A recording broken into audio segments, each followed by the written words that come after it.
Speaking of the other championship race in the Big 12, the men's race. Does Baylor or Texas Tech have a legit shot of overtaking Kansas and winning that Big 12 championship? I'm going to say it's going to be very difficult for the Bears to repeat as Big 12 champs. You just look at the schedule the rest of the way. By far, Kansas' tough game is at Baylor. But even if Baylor wins that game, they're going to have to count on Kansas losing games they shouldn't lose. They got K-State tonight. They've got TCU twice next week. One's a COVID makeup game. And then their final game is at home against Texas, who beat them the first time around. And they're going to be out for revenge. I just think it's going to be really hard. And Baylor, especially, they've got to go to Texas still. That's going to be hard. And see, who does Tech have left, Chad?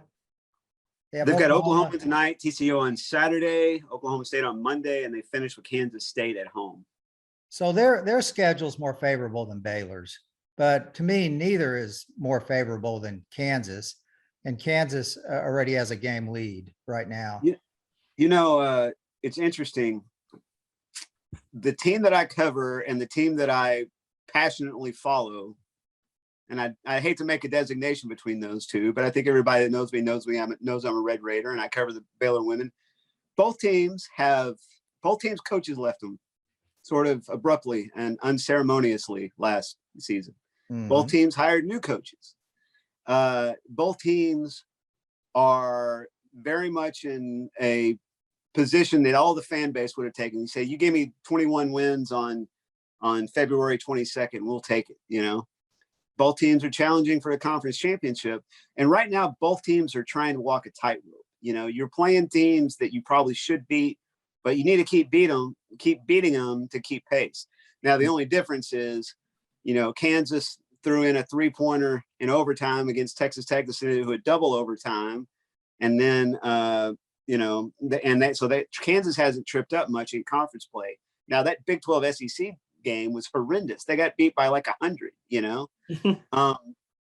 But it's interesting, all the little parallels that I see between those two teams. Now, the big difference is the Texas Tech men play 10 guys and the Baylor women play mostly 5 and kind of can bump up to 7. They play 7. I don't want to be unfair to Jaden Owens and Caden Bickle. They're important parts. So. Isn't it interesting that the Baylor men and women, their depth level is about the same now? I know. Isn't that crazy? Well, and to me, that's the biggest hindrance to a Baylor Big 12 championship. Just the fact that, they're pretty beat up. I mean, that was a good win again last night for the Bears in Stillwater. I felt like, every time Oklahoma State would come down and hit a big shot, Baylor would respond, or Adam Flagler would respond. Well, yeah, mostly. I mean, they're, like I said, they're down to just a very depleted lineup, and so to me that works against Baylor in terms of chasing down Kansas. Right? Can Tech do it?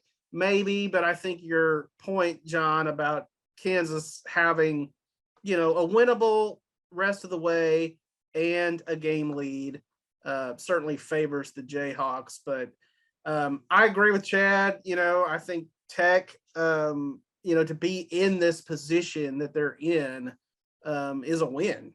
And it speaks to the job that Adams has done there. They're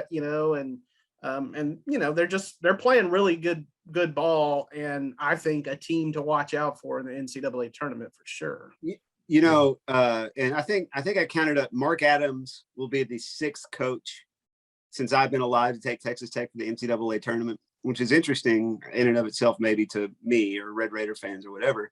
But the other thing is, when you follow a team, and I've written about this in terms of following the Baylor women, but when you follow a team through the grind of conference, you spend a lot of January and February worrying about, can we get to 9 wins? Can we get to 9 wins and 20 wins, kind of the milestones for making the NCAA tournament?